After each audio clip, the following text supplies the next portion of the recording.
Central university భూ వివాదంపై ప్రస్తుతం కేటీఆర్ మాట్లాడుతున్నారు. లైవ్ ద్వారా చూద్దాం. ఎట్లా ఉల్లంఘించింది అన్ని విషయాలు కూడా నిన్న వారు చాలా వివరంగా చెప్పారు. నేను వాటి జోలికి పోను. కానీ నేను చెప్పేది ఒక సరికొత్త ఆర్థిక నేరానికి ఏదైతే రేవంత్ రెడ్డి ప్రభుత్వం తెరలేపిందో, ఒక గోల్మాల్ ఏదైతే చేస్తూ ఉందో దాని విషయాల్లో నేను మీకు కొన్ని విషయాలు చెప్పాలనుకుంటా ఉన్నాను. ఎక్కడ స్టార్ట్ అయింది అసలు ఈ కుంభకోణం అంతా కూడా?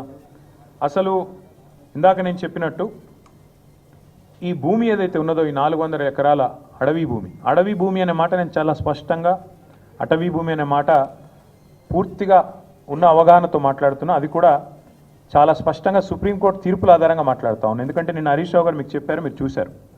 సుప్రీంకోర్టు 1996లోనే, అంటే దాదాపు 30 ఏళ్ల కిందనే స్పష్టమైన తీర్పు ఇచ్చింది.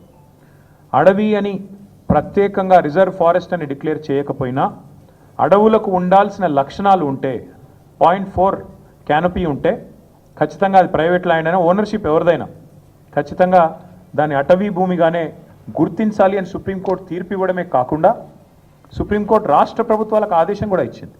ఏమని? మీ దగ్గర సుప్రీంకోర్టు తీర్పుకు అనుకూలంగా ఓనర్షిప్ ఎవరిదున్నా అట్లాంటి భూములు ఎక్కడెక్కడ ఉన్నాయి లెక్క తీయండి. దాన్ని రిజర్వ్ ఫారెస్ట్గా ఆల్రెడీ డిక్లేర్ చేసి ఉన్నా చేయకపోయినా ఆ లిస్టు మాకు పంపించండి అంటే, ఇక్కడ కూడా మన తెలంగాణ ప్రభుత్వం కూడా, రేవంత్ రెడ్డి ప్రభుత్వం కూడా సుప్రీంకోర్టు ఆదేశాలకు అనుగుణంగా ఒక కమిటీని కూడా ఏర్పాటు చేసింది ఆ స్థలాలను గుర్తించడానికి.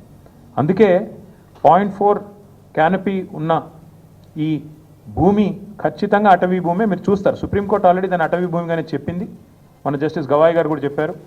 ఫారెస్ట్ కన్జర్వేషన్ యాక్ట్ 1980 1980 ప్రకారం రేవంత్ రెడ్డి గారు చేసిన అతిపెద్ద ఫైనాన్షియల్ ఫ్రాడ్ ఏంటి అంటే, ఒక అటవీ భూమిని ఇవాళ తాకట్టు పెట్టడం లేదా అమ్మడం, ఆ అధికారం గవర్నమెంట్ కూడా లేదు.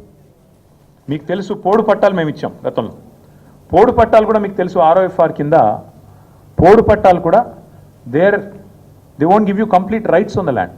మీరు దాన్ని అక్కడ సాగు చేసుకునే దానికి అవకాశం ఉంటుంది, పొజిషన్కి అవకాశం ఉంటుంది తప్ప ఓనర్షిప్ ఉండదు, దాన్ని అమ్మేదానికి అవకాశం ఉండదు పోడు పట్టా విషయంలో కూడా. అట్లాగే ఈ అటవీ భూమి ఏదైతే ఉందో, అడవి లక్షణాలు కలిగి ఉన్న భూమి ఏదైతే ఉందో, 1980 ఫారెస్ట్ కన్జర్వేషన్ యాక్ట్ ప్రకారం ఇది మొత్తం రేవంత్ రెడ్డి గారికి తెలుసు. ఆయనకు తెలియదని కాదు, ఆయనకు తెలియకుండా జరిగింది అనడానికి కూడా లేదు. ఇక్కడ ఇంపార్టెంట్ ఇష్యూస్ 2-3 నేను మీకు స్పష్టంగా చెప్తాను. ఒకటి, ఎలాంటి ఎన్వైరన్మెంటల్ ఇంపాక్ట్ అసెస్మెంట్ జరగలేదు అని చెప్పి మరి అటవీ శాఖ అనుమతి లేదు, ఎన్వైరన్మెంటల్ ఇంపాక్ట్ అసెస్మెంట్ లేదు, ఇంకా ట్రాన్స్ఫర్ కూడా టైటిల్ది పూర్తిగా కాలేదు. అయినప్పటికీ ఫైనాన్షియల్ ఇన్స్టిట్యూషన్స్ని వెంటనే ఆగమేఘాల మీద ప్రభావితం చేసి ప్రభుత్వ అధికారులు మరి మిస్లీడ్ చేసినారా, ముఖ్యమంత్రి వాళ్ళని డైరెక్ట్ చేసినారా తెలియదు, మరి ఒక భారీ ఆర్థిక నేరానికి పాల్పడ్డారు. ఎట్లా చేసినారు ఇది? ముఖ్యమంత్రి గారికి ఒక బీజేపీ ఎంపీ పూర్తి స్థాయిలో వెనుక ఉండి సహకరించి ఒక బ్రోకర్ కంపెనీని తీసుకొచ్చారు. ఆ కంపెనీ పేరు Trust Investment Advisors Private Limited అనే పేరుకు మర్చెంట్ బ్యాంకర్, బట్ చేసేది బ్రోకరేజ్. వారు ఈ కాన్సెప్ట్ వారికి చెప్పారు, మీకు FRBMను బైపాస్ చేస్తూ మీకు డబ్బులు తెచ్చిస్తాము, మీరు దానికి గాను మాకు డబ్బులు ఇవ్వండి, ఆ తర్వాత మీ ఇష్టం ఉన్న వాళ్ళకు భూములు అమ్ముకోండి. ఇది ఓవరాల్గా స్కీమ్. దీనిలో అన్ని నిబంధనలు మొత్తం అన్ని చట్టాలు, నిబంధనలు, సుప్రీంకోర్టు తీర్పులు అన్నిటినీ తుంగలో దొక్కారు. RBI గైడ్లైన్స్ను కూడా తుంగలో దొక్కారు. ఎట్లా? I will explain to you. ఈ ట్రస్ట్ ఇన్వెస్ట్మెంట్ అడ్వైజర్ అనే కంపెనీ వారికి రాష్ట్ర ప్రభుత్వం ఇప్పటికే 170 కోట్లు, దాదాపు 170 కోట్లు, 169 కోట్ల చిల్లర వారు ఇప్పటికే లంచం రూపంలో చెల్లించారు. మళ్ళీ సరే దాని కమిషన్ అంటారు, నేనైతే పక్కా చేసింది నేరం కాబట్టి లంచమనే అంటున్నా. ఆ ట్రస్ట్ ఇన్వెస్ట్మెంట్ అడ్వైజర్ వాళ్ళు ఇంకొక ఫైనాన్షియల్ అడ్వైజరీ సర్వీసెస్ ఫామ్ని ముంగట పెట్టారు. బీకన్ ట్రస్టీషిప్ అనే కంపెనీని రంగంలో దించారు.